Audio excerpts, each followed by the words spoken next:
안녕하세요, 오전입니다. 여러분, 지금까지 저희가 종교개혁을 살펴봤고요.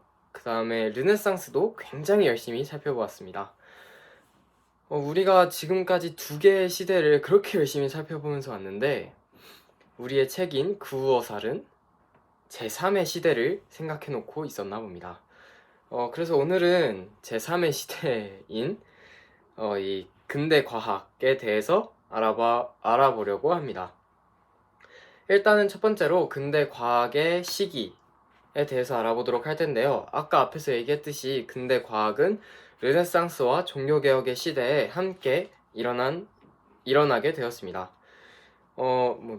종교개혁과 르네상스와 함께 일어나서 이 근대 과학을 과학혁명이라고 부르기도 합니다. 이 근대 과학의 시기를 코페르니쿠스가 활동하던 시기라고 말할 수도 있고, 그 다음에 우리가 코페르니쿠스가 죽은 뒤인 1540년대에서 세 가지의 사실을 알아갈 필요가 있습니다. 첫 번째는 코페르니쿠스의 책이 그의 사후에 나왔다라는 것이고, 둘째는 이 베살리우스라는 사람이 인체의 구조에 관한 책을 폈고, 셋째로 아르키메데스의 전집이 라틴어로 번역돼서 초판이 나왔다라는 것입니다. 이것들은 근대 과학 발달의 핵심이 되는 그러한 수학적 방법들을 가져왔고 도입시켰습니다. 이 근대 과학을 다룬다고 해서 그 전에는 과학이 아예 없었냐라는 그러한 질문에는 아니다라고 답해드리고 싶은데요. 이 그리스인, 아랍인, 그리고 중국인이 이 깊은 지식을 가지고 있었고 또 남다른 그런 문화를 가지고 있었는데, 이 중에 이 아랍 학자들이 태양년을 기록하고 또 대수학, 우리가 그렇게 싫어하는 대수학, 그거를 발전시키는 등 많은 업적을 남기게 되었습니다. 하지만 이들이 왜 지금 근대 과학처럼 이렇게 돋보이지 못하느냐? 왜냐하면 이들의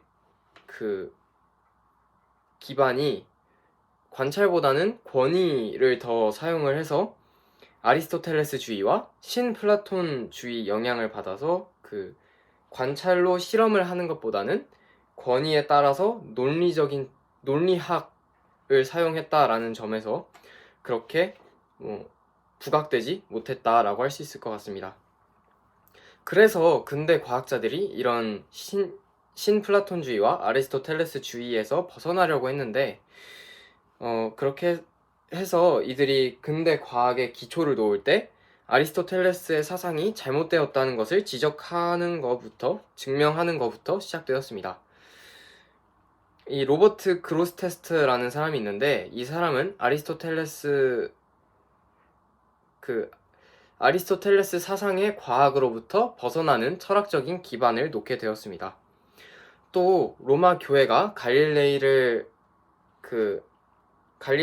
공격하고 또 갈릴레이의 사상을 비판하고 그러한 일이 있었는데, 그때 결코 갈릴레이의 그런 입장이 잘못된 것이 아니라 로마에 아리스토텔레스의 사상 일부가 들어가 있었기 때문에 이 아리스토텔레스가 주장하는 것과 충돌해서 로마 교회가 공격했다라는 것까지 우린 알려드리고자 합니다. 그리고 근대 과학에 대해서 세 번째로 알아갈 것이 이 근대 과학이 성경을 기반으로 했다라는 것인데요.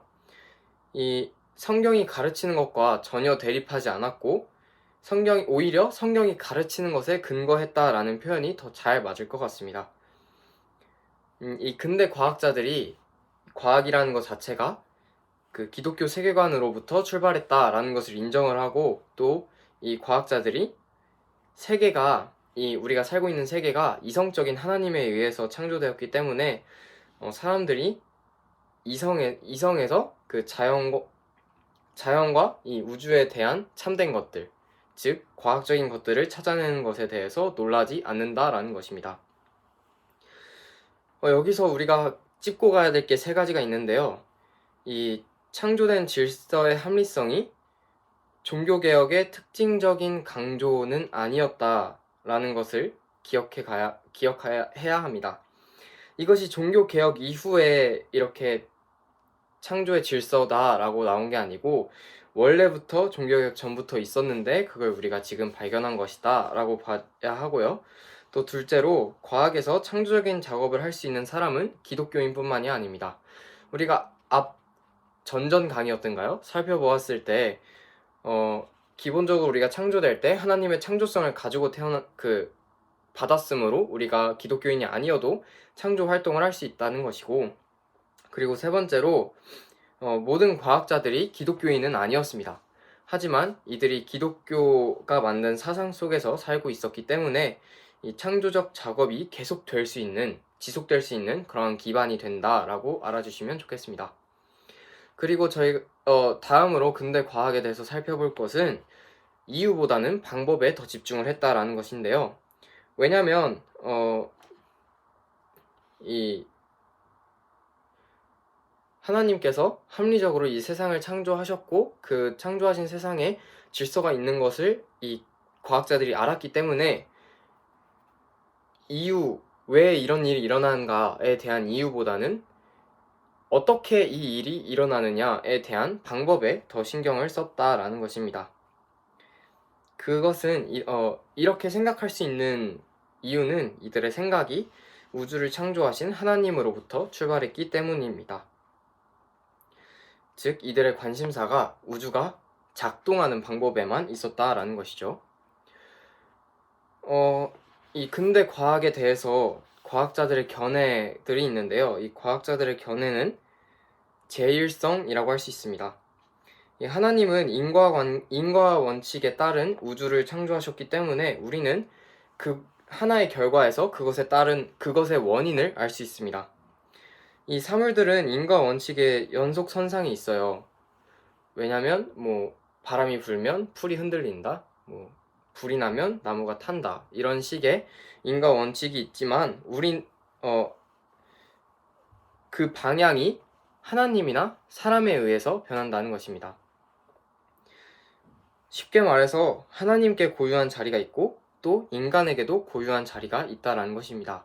하나님께 고유한 자리는 저 창조주고 우리 인간에게 있는 그런 고유한 자리는 이 세상에 살아가면서 자신의 그런 인과관계를 바꿀 수 없는 사물들과 달리 우리는 어느 정도 바꿀 수 있다라는 것이 되겠죠.